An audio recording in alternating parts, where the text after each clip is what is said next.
as insondáveis profundezas. Somos livros fechados na prateleira da vida. Para mim é maravilhosa essa profundidade e essa complexidade da pessoa O ser humano é vasto e profundo. A alma é envolta em camadas sobrepostas, tantas que nem ela mesma consegue se ver e se definir para si mesma. Tanto que podemos negar que haja alma, só não podemos negar que existimos e que somos. Isso testifica da alma. Isso é o que sei da alma. Isso é a alma que eu sou. Nessa alma, isso está escondido de nós. Ora, da alma é eu, a unidade básica e, portanto, indivisível do ser, a constante que, por ser isso constante, não se define em si mesma. Por não se definir por si mesma, busca definição fora de si, numa outra constante do outro lado do diâmetro. Eu sou nas coisas constantes, ao redor de-se o mundo que pensa ser aquela lá do lado oposto. Na verdade, não pensa, pois se não houvesse uma revelação da parte dele conformar, ceia com esse lado de cá, sem opção. Essa é a vida da qual o Cristo nos adverte de se acharmos, salvarmos e amarmos, perderemos MT, essa 39, MC 835, João 12, 25, da qual também diz que se perdermos, acharemos, salvaremos e guardaremos para o que se chama vida eterna. Olhamos o outro e dizemos que o conhecemos, no entanto, o que sabemos dele é somente o invólucro. Há uma complexidade de coisas dentro do outro que nossos olhos não veem. Tudo o que sabemos é o que se deixa revelar e isso é só o similar. Aquilo que podemos saber porque é similar ao que já sabemos. O que nada mais é do que definir o ponto cego pela vista. E talvez isso tudo nem seja alma. Isso ainda são aquelas camadas que lhe sobreponha. Ao nos relacionarmos, ansiamos conhecer o outro. Mas a imensidão do ser nos frustrará. Pois esse campo é vasto e está sempre sendo ampliado. Isso torna toda a relação humana praticamente indireta.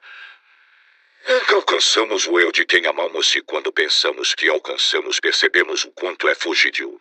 Tudo o que sabemos do outro é uma planta rasa daquele labirinto profundo. O que quero dizer é que nós não nos relacionamos diretamente com as pessoas, mas com a ideia que temos delas.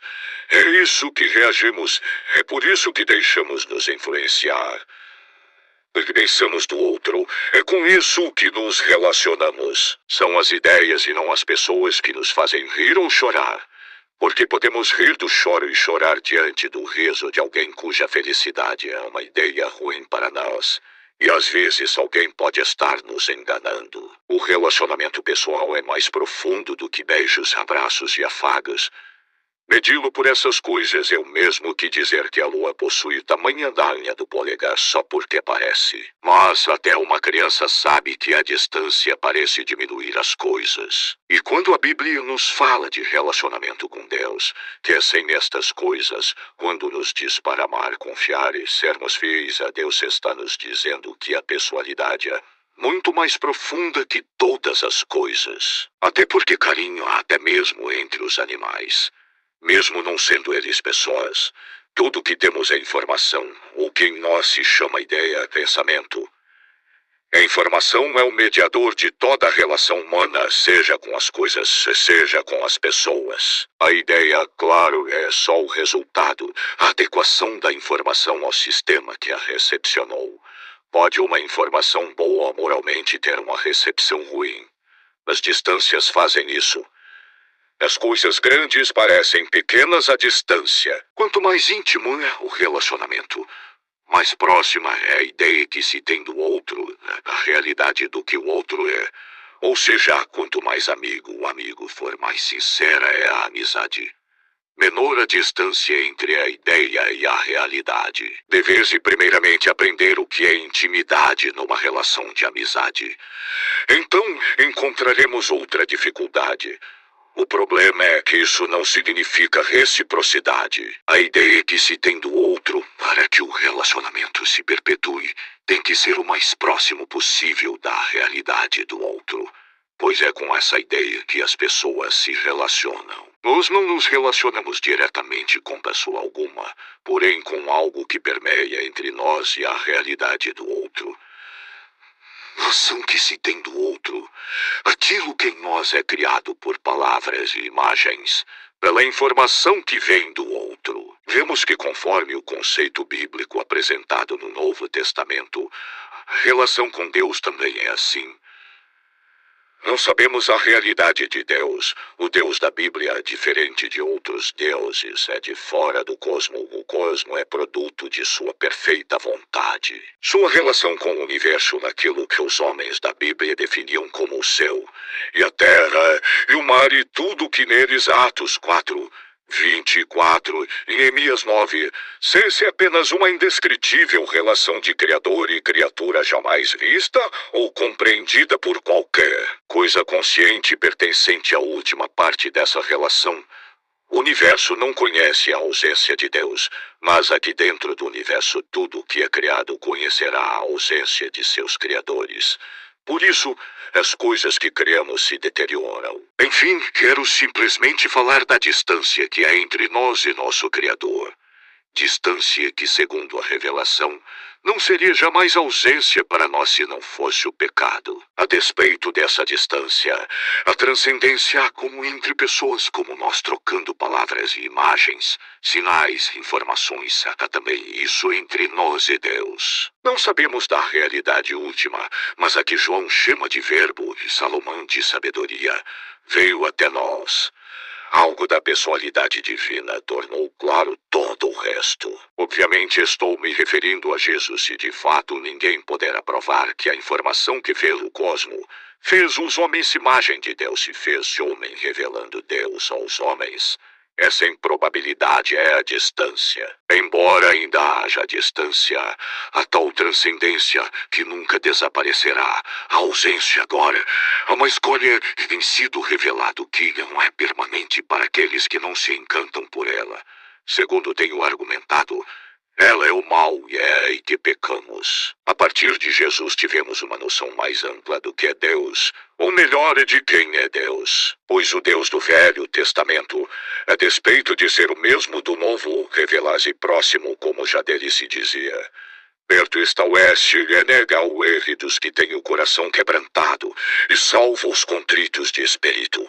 Salmos 3:4-18. Perto está o Senhor de todos os que o invocam, de todos os que o invocam em verdade.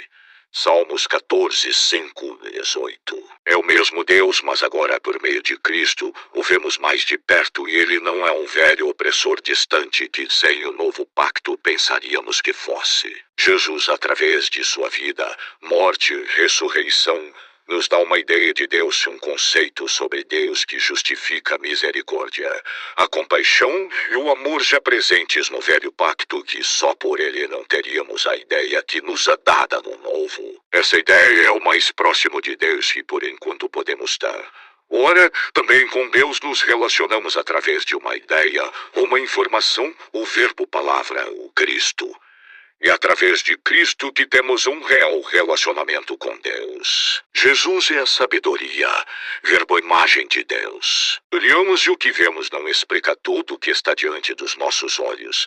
Então averiguamos e quando nossa averiguação encontra seu limite, aí passamos a deduzir e nossas deduções são simplesmente baseadas naquilo que conhecemos, no que já estava diante de nós. E não há coisa que conhecemos melhor, ou pelo menos achamos que conhecemos, do que nós mesmos, o que pensamos de nós. Assim, é o que pensamos de nós que pensamos dos outros. O eu é um ponto de vista que se valoriza pela vista, confundindo-se com ela e a usando para definir aquilo que ele não conhece. O ponto cego. O eu, essa ideia de mim, não é o real, é a medida que eu uso para medir os outros. Assim como eles fizeram comigo. Por isso, claro, não só por isso que alguém tenha dito que o homem é a medida de todas as coisas. Para o homem isso é o que o homem é. Será logicamente humano usar a ideia que se tem de si mesmo como parâmetro para criar uma ideia do outro, dizendo em seu mais profundo interior se eu faço, porque ele não faz. E o outro será usado para justificar o eu, se ele faz, porque eu não faria. Essa tentativa de montar o outro a partir das peças que anuel é uma tentativa de manter o eu, de preservá-lo contra a dominação do outro. Essa ideia de vermos no outro aquilo que vemos em nós mesmos nos arremete ao que ensinou Jesus, dizendo: não julgueis, para que não sejais julgados. Mateus 7. Claro que tal texto se refere ao juízo de Deus, mas acontece no homem um juízo interno totalmente natural de si mesmo, quando ele aponta seu dedo. É como se o indivíduo achasse justificativa em descobrir ou apontar nos outros os seus próprios erros. Também o apóstolo Paulo, em Romanos 2, não parece corroborar essa ideia de que quem peca e julga os que peca da mesma forma que ele, está condenando seus próprios companheiros de pecado. Às vezes, observase que as pessoas se indignam mais com os delitos que elas próprias cometem ou temem cometer por achar que podem. É como se elas fugissem da culpa. Isso é a culpa, que é uma má ideia de si. E como toda má ideia de si, o indivíduo não quer ver fora de si, ou seja, se tornando realidade. Quanto a isso, o mundo ao redor parece ser ameaçador. E mais ameaçador ainda, onde as ideias poderão ter o mesmo valor que tem para mim, para o... Ninguém ter que sua má ideia de se escape. Isso significaria que ela deixou de ser ideia e se transformou em realidade. Até porque o outro é que me define. É para ele que mostro o que quero que ele diga de mim, a fim de que ele me diga que eu sou. Eu me convença que sou. Se eu faço, porque ele não faria. Se ele faz, porque eu não posso fazer. Meu eu sou agora vem dele e do outro. Não é o sou sem o outro, e nós nunca, se diga de passagem, somos feitos à imagem do USU, por isso que somos assim. A diferença é que isso em nós é um processo, sempre foi, e que agora está confuso pelo pecado. Nele, em Deus o perfeito, USU, é algo sublime, indefinível, que dizemos que é eterno. Tem que haver mais de uma pessoa onde alguém diz: USU. A ideia que temos do outro é um intermediário perfeito, pois é a adequação do que se sabe da realidade do outro à nossa visão das coisas, à nossa realidade e mentalidade. Tiramos de nós uma noção e juntamos ao outro, e isso é o que pensamos ser a pessoa com que convivemos. Na verdade, a coisa não é tão simples assim, obviamente. O que quero dizer é que nossas definições de nós mesmos nos foram passadas pelas pessoas que nos definiram. E essas mesmas pessoas ou ideias de pessoas é que usamos para definirmos as que virão depois. Obviamente, estou me referindo a conceitos morais, embora um pouco disso, e não me atrevo, possa ser atribuído a outras relações humanas, como tiques, xiliques, jeitos e trejeitos. Mas não é meu foco nem a minha área. Mas se qual é minha área mesmo? Meu foco é a moral, pois no relacionamento com Deus pessoal isso é o que há. Aliás, a pessoalidade nos arremete a isso. Observo que a moral é uma expressão da pessoalidade e da coletividade de pessoas. Não há moral sem eu e o outro. Tem que haver mais de uma pessoa para que a pessoa se veja como tal, se defina. Porque essa concepção, ou seja, o entendimento do que se... é o encontro das similaridades, o encontro do que se sabe de si com o que está fora, que seja semelhante. O que você sabe será usado para definir o que está diante de você. Havendo mais de uma pessoa, então há limites. O outro nos impõe limites que pedra e pau não impõe. Havendo uma só pessoa, toda pedra e todo pau será quebrado. Mas havendo mais de uma, nos perguntaríamos antes de quebrar de quem é isso. O outro é um limite. A alteridade requer de nós direitos para o outro. Deveres para nós obrigações. O certo e o errado a tal moralidade. O outro nos impõe responsabilidades. E ainda mais se houver um outro a mais que estes iguais a nós. A mais que estes uma maior responsabilidade nos perseguirá além dos limites que estes outros, não podem transpor. A morte. Aí, os infernos serão ideias a serem consideradas desde o Oriente até o Ocidente, dos mais antigos povos até nós. Menos que achemos um jeito de afastarmos, pelo menos de nossa mente, essa ideia terrível. Que moral terá um Deus impessoal para nos condenar? Que responsabilidade moral um sistema de destinos poderá nos cobrar? Quem nos dirá que devemos amar? Também isso se pergunte do Deus dos unicistas e unitaristas. Que amor tem quem nunca amou ou foi amado? Pois nunca teve antes de nós quem o amasse e fosse amado. No máximo que podemos pensar é que estes últimos deuses aprenderam a amar com a humanidade. Nenhum destes é o Deus que a revelação diz que nos amou primeiro. Como condenarão o egoísmo estes deuses? Como condenarão a raiz de todo o pecado, os que nunca amaram nada além de si mesmos? Que moral têm estes deuses? Somente o Deus Trino pode nos amar e de nós cobrar responsabilidades morais. O Deus Trino é a máxima expressão da pessoalidade, pois ajunta ao conceito de Deus a questão moral, uma vez que a moralidade emana da pessoalidade da relação entre pessoas. Essa consciência de interdependência é a moral. Um Deus não trino dependeria de nós para amar. Tudo isso, o amor e a moral, poderia até existir nele, mas seria latente, desconhecido dele mesmo, pois só apareceria a partir da hora que ele criasse. Assim é em nós que temos o potencial para amar, mas só amamos quando somos ensinados por Deus. Todos os outros deuses pedirão para serem amados, mas nenhum dirá que nos ama.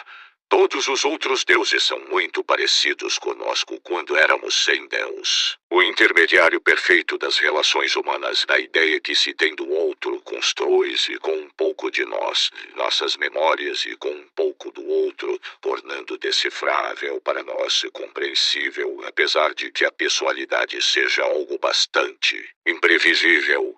Assim julgamos o outro, assim o definimos, sem que nos demos conta.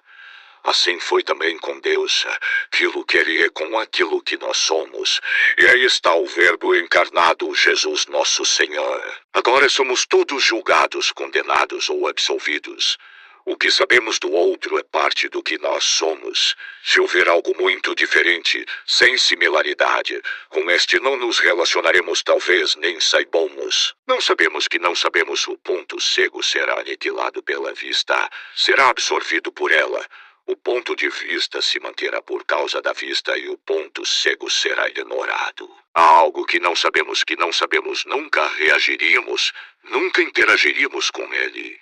Na verdade, reagimos à dúvida provocada pela vista. Estamos só interagindo com a vista, com o que sabemos. Por isso Deus nos fez conforme sua imagem.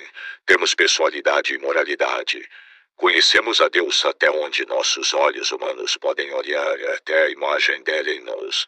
O problema é o pecado que entrou e manchou a imagem, o ponto de contato. E agora não saber que não sabe virou-se contra nós, nos fazendo perguntas, levantando dúvidas que jamais seriam feitas e elevadas. Nosso ponto de vista criou tantos pontos cegos, dificultando a visibilidade. Agora nossa vista é ruim. A ausência de Deus ficou maior, na verdade. Nós somos agora nossa ausência de Deus. A ausência de Deus nos faz perguntar, ele se foi. Por que ele se foi? Ele já esteve aqui.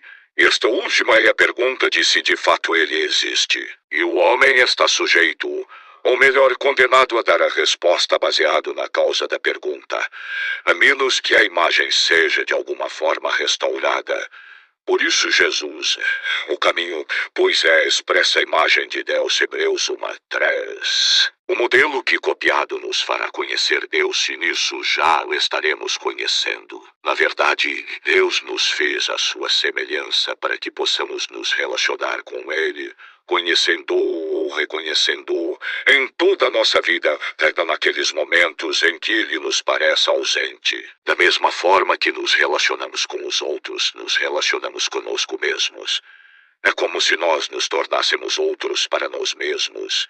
Eu tenho uma ideia de mim e a ela reajo como faço com as ideias dos outros que tenho. Parece-me que não nos convencemos de que estas definições de nós somos nós mesmos. Falamos de nós como se estivéssemos falando de outra pessoa.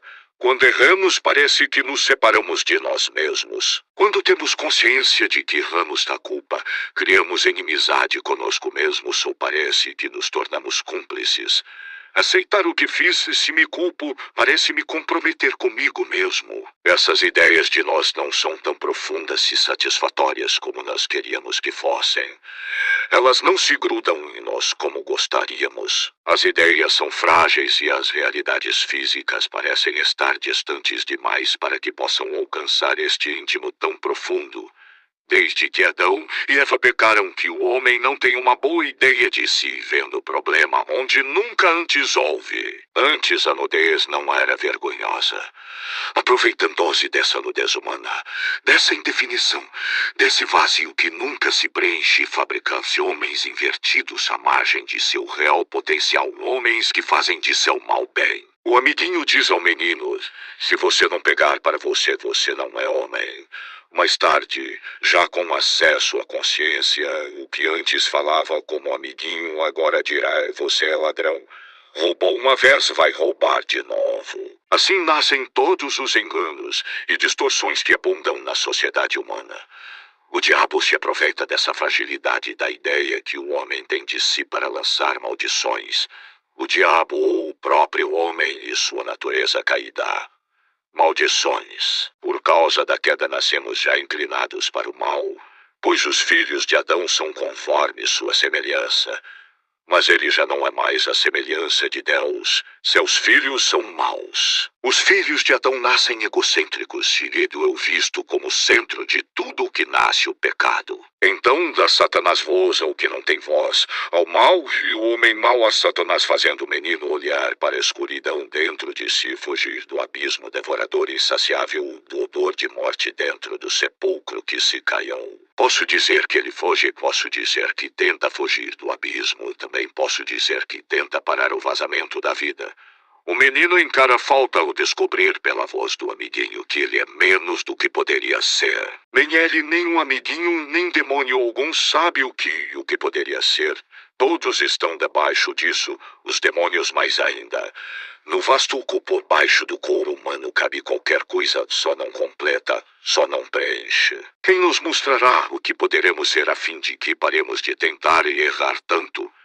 Onde está o imenso tampo para tapar a fissura por onde vaza a vida? A escuridão que o menino olhou é a morte. A fissura é a morte. A tentativa de fugir, de tapar, é a morte. Tudo é morte.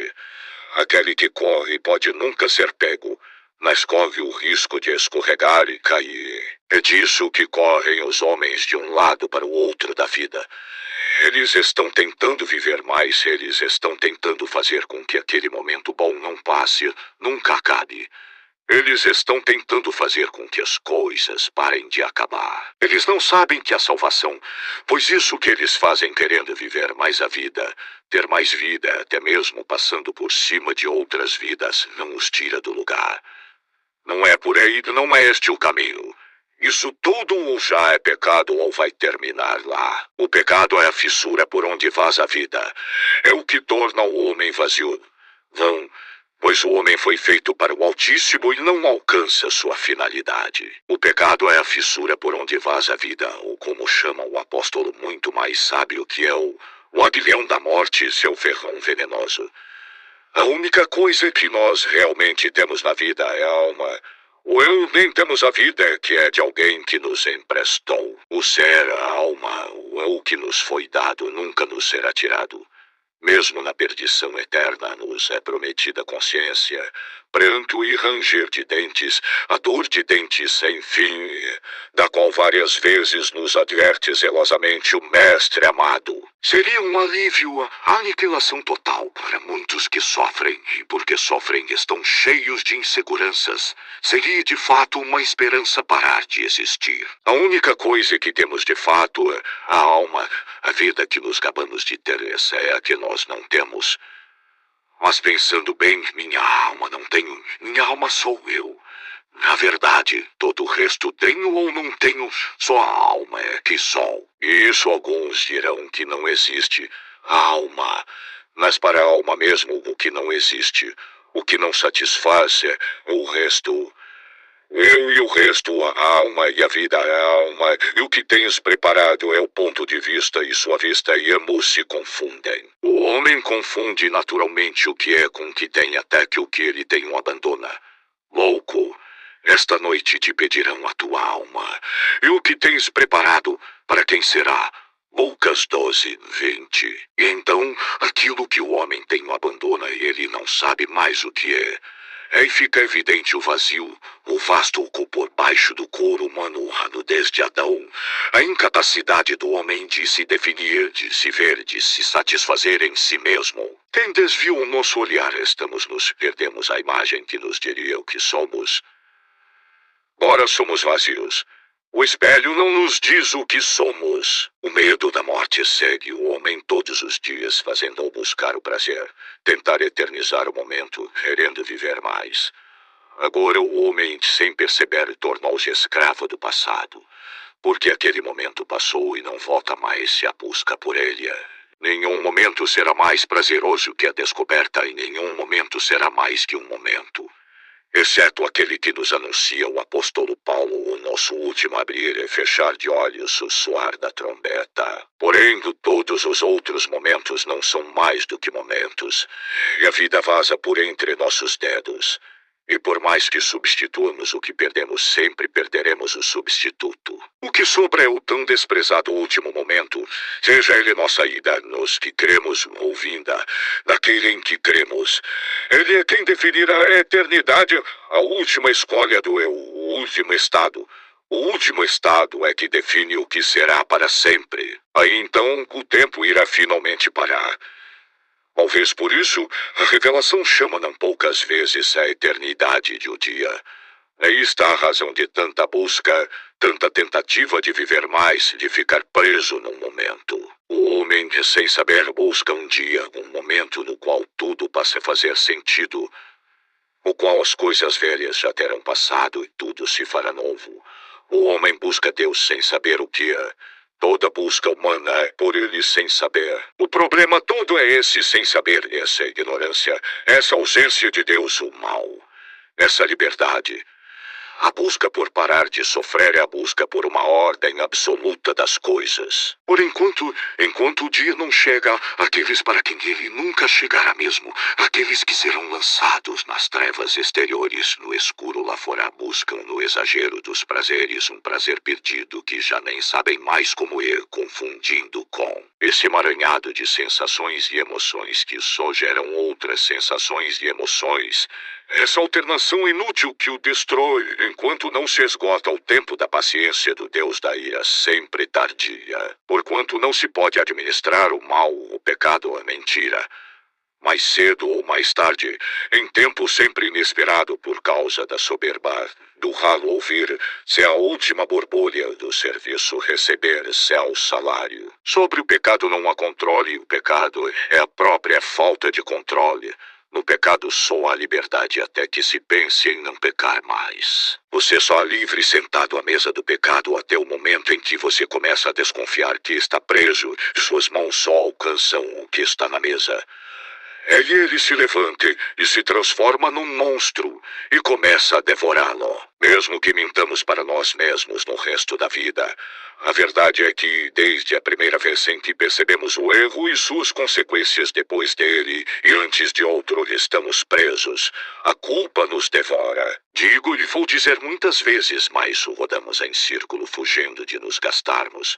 Fugimos de nos gastarmos e nos gastamos na fuga. O pecado é besta voraz. Ninguém é tudo o que é porque simplesmente quer ser. Nós todos somos projeções do que veio antes. Todos somos reações contrariando ou favorecendo. Sempre estamos seguindo uma rotina de alguém. Somos dominós caindo um após o outro. Não existem livres pensadores. O livre pensador é apenas um idiota que não sabe ou não aceita de onde veio as ideias que tem. Se ele apenas não sabe, é um idiota inocente, inconsciente, um pobre coitado. Agora, se sabe e não aceita essa verdade, continua sendo um idiota, mas ganhou do outro nisso. Isso é só mais um jeito de um se sentir melhor que outro. É só mais uma reação ao que veio antes. No mundo não há nada de novo, pois as coisas estão sempre se repetindo, desde que Eva deu ouvidos a Satanás, que nele, no mundo, apenas a cobiça da carne, cobiça dos olhos e soberba da vida. As pessoas somente estão repetindo o que naquele dia fez Eva, achando que aquilo era bom, que a tentativa de satisfazer a natureza caída é alguma elevação, que isso as vai fazer ser mais do que são, viver mais do vivem, enfim, afastar a morte que as aterroriza. Estão exaltando a queda, chamando-a de elevação. É só isso que é desde que Deus deixou de ser evidente, desde que nós o perdemos de vista, desde que ele passou a não ser mais parte da vista, repetições. Somos todos somas e subtrações variáveis de outros, pais, mães, seja lá quem tenha nos educado mal ou bem. Nós somos a soma de um pouco de cada um deles, diminuindo ou acrescentando, isto é, contrariando ou concordando. Isso é tão complexo que torna qualquer ciência inexata. O homem só pode ser humano ao tentar adentrar a vastidão do eu. E nunca alcançará o eu real, alma, assim como um personagem de videogame não pode visualizar o moleque que, com apenas um toque num botão, deleta toda sua vida para jogar de novo. Só para você entender, o moleque, no caso, é o eu real daquele personagem. Eu é uma coisa constante para si. O homem é parte do ambiente, pois formado de parte do ambiente, do semelhante da época. E isso é o tipo de coisa que só pode ser mudado por alguém totalmente externo ao ambiente, externo ao outro e aos tempos. Do contrário, haverá a mesma repetição, a mesma elevação da queda. E não dá para virar o universo do avesso. Não dá para chamar o mal de bem. Só para si mesmo, o que fará com que você seja bom aos seus olhos e mal, fora de si, para todo o resto. Se essas definições existirem, as de bom e mal, há ainda um resto fora do ambiente, do outro e da época que inverte a regra, fazendo de você resto dele. E então, só para si mesmo não importa. Isolando você que de resto passa resíduo, mas não se assuste. Todos estamos debaixo da desobediência, todos somos resíduos.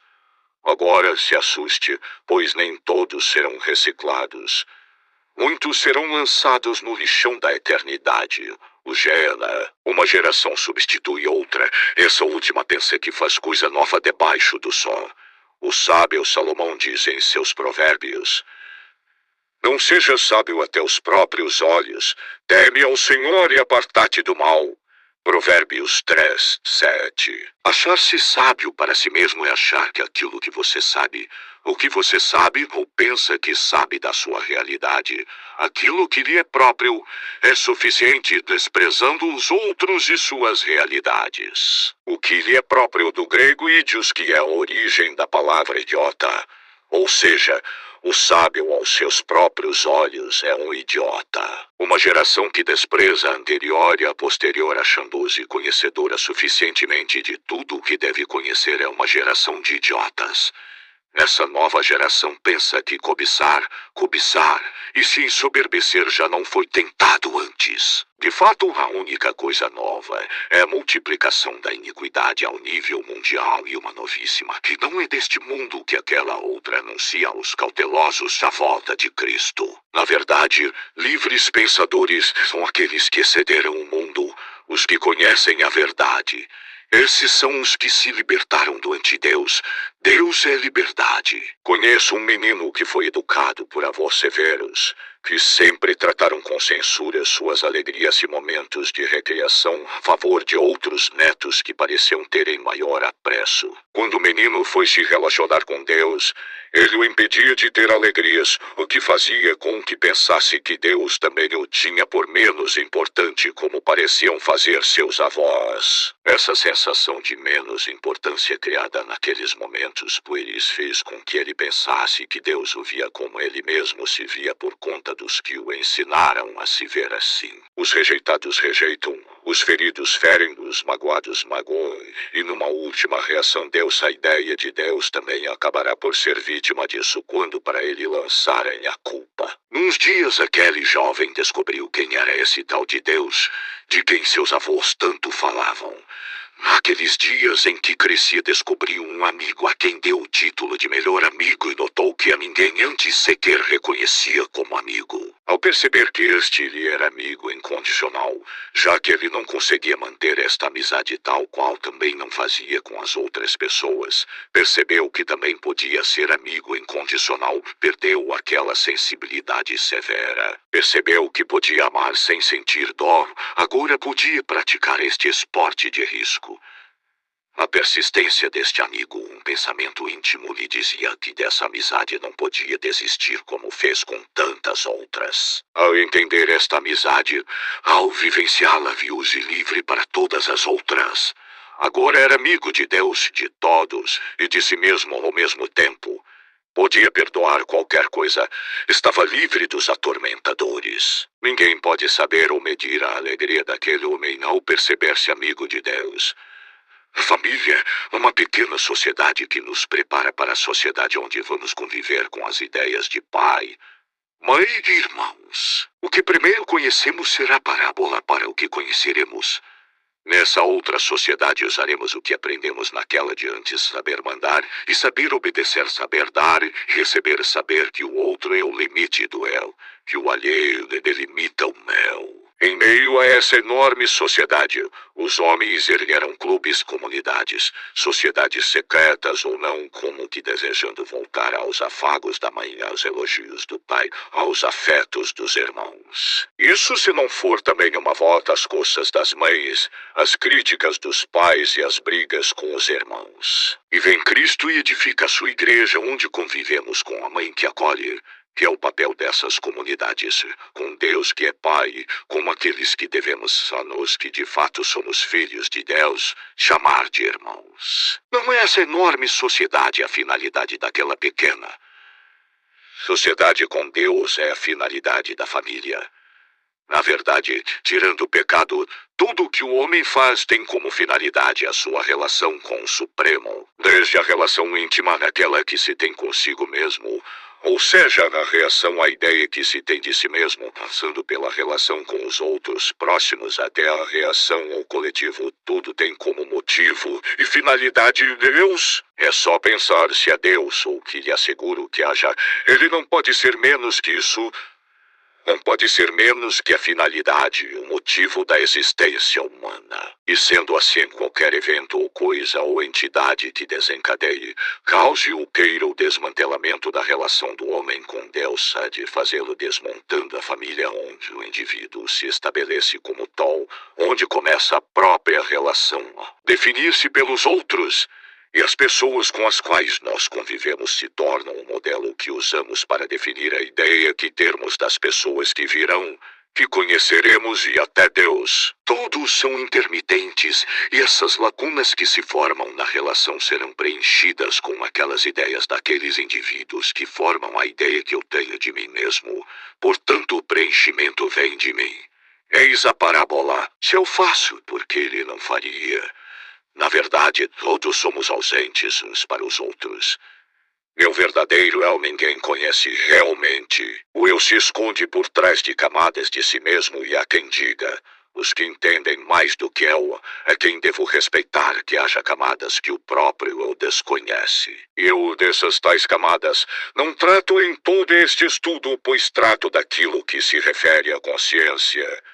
Na moral das relações humanas, até chegar à relação com Deus, meu alvo desde o princípio. Porque estas coisas são exatamente o que vai definir as escolhas conscientes, aquelas que de fato devemos entender que Deus julga, uma vez que não podemos aceitar que Deus condene o homem sem que este saiba por que está sendo condenado. Quer dizer que o bom Deus pode mesmo ser um tirano despótico. Porque eu bem que sei que na minha relação com Deus fui lançado a dores passadas, esquecidas que por vezes arruinaram minha alma. Encarei o monstro e vi meu amigo enfrentando comigo. Mas isso sou eu, não sei dos demais. A questão que me vem à mente é que toda essa intermitência do eu alheio me faz preencher as lacunas com tudo que há em mim. Mas que se houver um eu que pareça só lacuna, que me pareça ser totalmente ausente, certamente esse será todo eu. Preste bem a atenção. As ideias das pessoas que me fizeram ser quem sou agora são o mesmo. Minha ideia de mim será o outro para mim.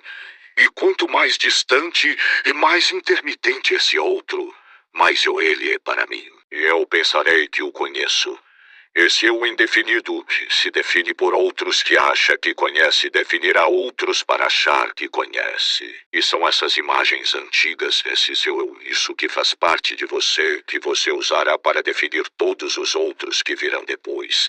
Isso alcançará as alturas dos seus, obviamente, sem sequer sair da sua cabeça deste domínio do seu eu. Se esse é o domínio do eu, quem então domina o eu? O eu será indomável? Porque se as definições de mim estão fora de mim, eu não tenho controle sobre elas, sobre meu próprio eu, se elas forem meu eu. As definições de mim estão fora de mim. Elas jazem à porta e cabe a mim dominá-las. Mas alguém de fora tem que me dar essa liberdade. Alguém tem que dizer que cabe a mim dominá-las. Senão não saberei que posso, não saberei que não sou isso. Não separarei o meu eu daquilo que ele pensa que é. As pessoas com as quais convivemos se tornam o parâmetro que usaremos para criarmos nossa ideia de Deus, tal qual aquele menino que achava que Deus o trataria como seus avós. Depois de livre, o menino descobriu o motivo pelo qual nunca conseguia agradar aquele Deus em sua consciência, pois era só um círculo vicioso entre o vitimar-se e a culpa. De fato, aquele Deus era ele mesmo que, tão acostumado a ser desprezado, passou a se desprezar. Ao conhecer Deus, ao ter um relacionamento real com o Espírito Santo, o menino deixou de ser culpado de se desprezar e vítima de ser desprezado. Uma pergunta sempre o consumia sem que ele soubesse, e sua resposta que sabia. A única que podia devorava o último pedaço, porque sou desprezado. Porque sou desprezado, desprezível. Essa é a única resposta que ele tem dentro de si, portanto, a única que ele pode dar. É um pleonasmo dizer, sou desprezado porque sou desprezado. E o pleonasmo é fruto da ignorância. Quanto menos o sujeito sabe, mais ele pensa que sabe. O pleonasmo é uma volta elíptica para dentro de si, algo repetitivo.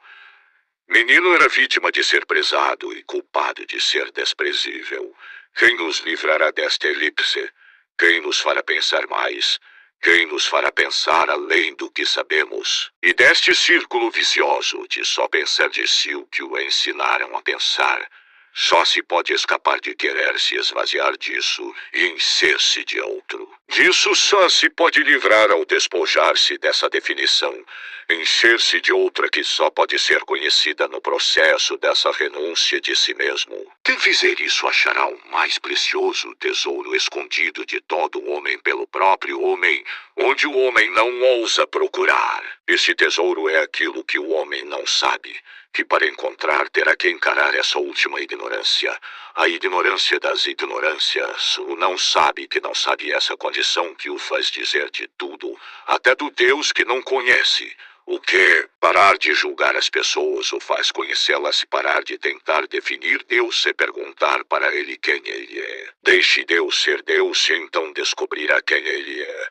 Como aquele menino jovem homem descobriu que o legítimo Deus não faz vítimas, os homens, e que fazem e Deus a ninguém nem dá culpa de coisa alguma, mas a todos ele quer absolver. E se condena, não o faz agora quando deseja perdoar. Grande parte das pessoas que se dizem crentes sem Deus convivem mais com suas próprias consciências e noções do mundo, ou seja, de suas realidades, do que com Deus de fato. Ora, num Deus que corresponde às nossas realidades e expectativas não está fora de nós. A menos que essas consciências morais e expectativas da realidade sejam produtos de um real relacionamento com o verdadeiro Deus. Elas não passam de projeções de nós mesmos sobre a realidade ao redor. Digamos assim, o conhecimento de Deus não é de cor nem de nascença, não é natural, não se acha em si mesmo. Não é reação à natureza, ao físico. Não se pode fazer essa confusão entre o ser e o ter. Não se pode confundir Deus com o cosmo, assim como não se pode confundir o eu com o meu. Mas num mundo onde a maior parte dos indivíduos vai atrás de pessoas somente por causa daquilo que elas têm, essa confusão também vai acontecer com Deus. Por causa dessa confusão que começa na relação do homem consigo mesmo, passando pela relação com o outro, que a maioria das ideias que as pessoas têm de Deus é distante da verdade do que de fato seja Deus. Uma mesa de madeira não diz para nós se o carpinteiro é bom ou se é mau. Mas a maioria das pessoas se contenta em saber que se a cadeira e mesa de madeira, então também é carpinteiro. Essa relação com Deus através do que ele tem e não através do que ele é não é relacionamento com ele. É apenas resposta ao natural. Isso sim é de cor e de nascença. E se a mesa não aguentar o peso e se quebrar, suporemos que haja mais de um Deus por aí, um zombeteiro ou um embusteiro. Ou pensaremos que este que primeiro supomos seja incompetente? Se for então o Danita, é tudo ideia mesmo. É tudo isso domínio do eu. Ou suponhamos que em cima da mesa não é lugar de se sentar. Não tentarás o Senhor teu Deus. Por isso que há tanta descrença em Deus nas sociedades originalmente monoteístas. Nós, os monoteístas, inventamos o ateísmo, pois não há mais outro Deus para culparmos pelo mal da vida. Pensais não raramente que a justiça de Deus seja parcial, pois a ideia de Deus está, sem que se perceba, ligada ao eu. Isto é a ideia que o indivíduo tem de si. Por isso aquele menino achava que Deus nunca lhe daria preferência em nada. Pelo mesmo motivo se pratica tanta atrocidade em nome de Deus. E também todos querem Deus para terem razão e liberdade. Mas a razão não é liberdade. Responsabilidade. Ao saberem disso, muitos fugirão. Fuga. De novo, as pessoas querem que Deus seja uma escolha para elas mesmas, como é para todo mundo, e uma verdade, uma imposição, como não é para ninguém. Nisso, na tentativa de convencer os outros, ao convencer, convencem-se arrancando de si mesmos a ideia da escolha que significa responsabilidade, justificando, então, toda a crueldade. Aquele que mata por matar é louco, todos os outros precisarão andar em grupo. As pessoas tentam nos convencer de que Deus, ou o que quer que creiam, exista para que elas mesmas se convençam de que realmente exista. O verdadeiro fiel é o que crê sozinho, que atrai para si os que crerão. O verdadeiro fiel é o que crê sem precisar que os outros creem com ele. Este sofrerá muito até que entenda isso, mas ao entender estará contente como nenhum outro. Este não mata, não grita porque já está convencido e por isso mesmo muitos crerão nele. Os radicais parecem gritar para serem ouvidos, mas na verdade para se ouvirem. Anunciam aos berros aquilo em que dizem crer, não por outro motivo senão crer e continuar crendo. O eu é surdo, ele não ouve facilmente, e quando ouve não entende o que ouve. Ele não ouve a si mesmo, precisa de alguém que repita o que ele diz para que se entenda, se aceite. Chegue mais perto, fale mais alto. Tudo isso é busca por si mesmo, mas vai chamar de busca por Deus. Mas é antes busca por si. Estamos buscando aquela imagem de Deus. Isso não é assunto para você. É para crentes crescidos. É que você não entendeu. É o mesmo tema em falar estas coisas. Temo em me enganar e enganar outros. O que quero dizer é que o eu busca sua definição de si. O que só pode encontrar em Deus, na legítima definição de Deus, na verdade, a imagem perdida do homem que o faria saber o que é. Deus é a verdade e o eu vive a definir verdades para si. Diante de nós está posta uma equação cujo resultado ainda não se definiu e nela uma incógnita, sem a qual não temos a resposta. Sem a resposta, não temos a incógnita. Então, há dois valores desconhecidos nessa equação. Logo deduzimos que tudo isso é liberdade. Logo podemos escolher o X da questão e resolver o problema.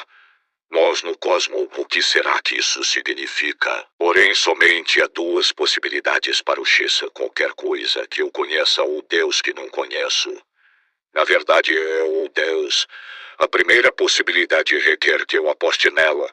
A segunda, que eu confie nela. A primeira se aposta no acaso, na sorte ou no azar, porque desconhece. Já a segunda opção, confiase, o que é resultado de uma relação pessoal, porque conhece. Qualquer possibilidade que se ache para o X, se não for Deus, é o El. A ideia que se tem de si mesmo fora de si, já que o próprio é o real, a alma não sabe de si.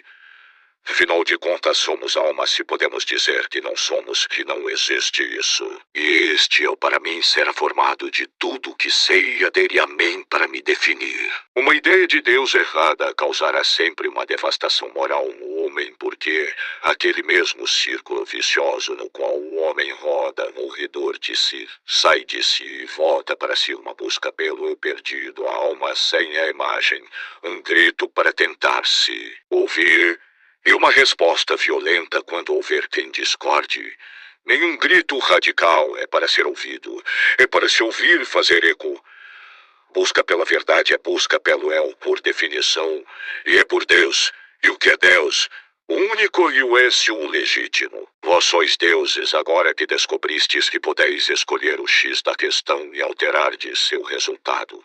Eu já ia me esquecendo de dizer que o resultado não é nenhuma destas coisas de agora, nenhuma destas definições. O resultado vem depois que o cálculo acaba além do eu para mim, é o vão depois desta vida. Se não confiamos no que for e voltou nos alertando do risco desta aposta, apostaremos em quem? Nos que nunca foram. Mas mesmo assim, dizem que lá não haja nada com que nos preocupar e naqueles que já foram e não voltaram para dizer qualquer coisa.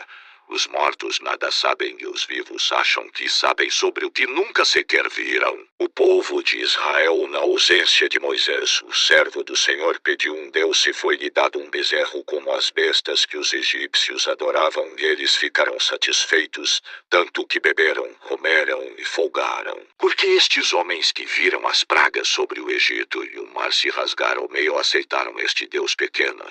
Essa ideia de Deus, um Deus assim, parado, dominado, significa liberdade. Beberam, comeram e folgaram porque amanhã morreriam. Um Deus assim é o fim da responsabilidade. Um Deus assim significa que a vida é só isso aqui, esbanjar e relaxar. O problema é que este Deus, esta ideia de Deus, foi confeccionada pelo homem, o mais ignorante sobre o que busca, sobre o que precisa. Só que sem saber. Para o povo de Israel, Deus era como os deuses do Egito, tão próximo que podia ser tocado e levado para onde se quisesse. O problema do Deus levado é que ele é um embusteiro. É cruel, ele faz chover demais quando se pede, com granizo destrói a lavoura. Ele é a interpretação do cosmo, um preenchimento das lacunas. Então chamaremos outros deuses para nos proteger deste demônio disfarçado de Deus. Assim como não se pode fazer plantas rasas de pessoas exatamente porque elas são profundas, assim também não se pode fazer com Deus. Há uma imensidão inconoscível em Deus. É o nada absoluto, o que não sabemos que não sabemos. Onde vez ou outra ele parece se esconder mesmo para aqueles que o conhecem e responderam a isso com tudo o que já souberam, de onde tiram sua esperança, confiança e fé. Não nos deixou ignorantes o Senhor, porque seu passado, presente e futuro são o mesmo e ele não muda. Por isso, crendo nele, lemos as histórias naquele livro antigo, o que fortalece nossa fé. Uma pessoa conecta todas aquelas histórias com a minha. Por causa disso que as palavras daquele livro encaixam-se tão apropriadamente em nossas vidas ainda hoje, tão longe do tempo em que foram redigidas. Alguém conversando com todos em todos os tempos. Fico observando aqueles textos e frases soltas, expressões que parecem às vezes não fazerem sentido, ideias prontas. Então entendi que a Bíblia é o resultado de alguma coisa, mas do que? A Bíblia é uma conclusão de uma experiência. Que experiência? Visões sobrenaturais, milagres e maravilhas que tanto se lê lá. Não, nada disso. Uma coisa bem mais sublime do que visões do futuro, anjos ou até mesmo dos seus ou da tal glória de Deus. E agora serei apedrejado nas igrejas por onde passar. Porque creio que isso não impediu este homem de pouca fé, que sou de ter o que certamente todos podem ter, só quem não quer não terá, saber o relacionamento íntimo com Deus. O relacionamento íntimo com Deus é o que resultou tudo que se lê nas Escrituras. Estão as conclusões da vida com Deus vivo. Isso é tudo o que eu andei procurando esse tempo todo. Outra equação, a que fez aqueles homens falarem tudo o que falaram. A Bíblia é o resultado disso. Uma chamada a encontrarmos o X e não a deduzirmos-lo por nós mesmos. Lançado está o desafio, contada está a parábola. Quem se atreverá a desvendar o enigma? Quem terá coragem de se relacionar com um Deus que é a própria negação do eu humano?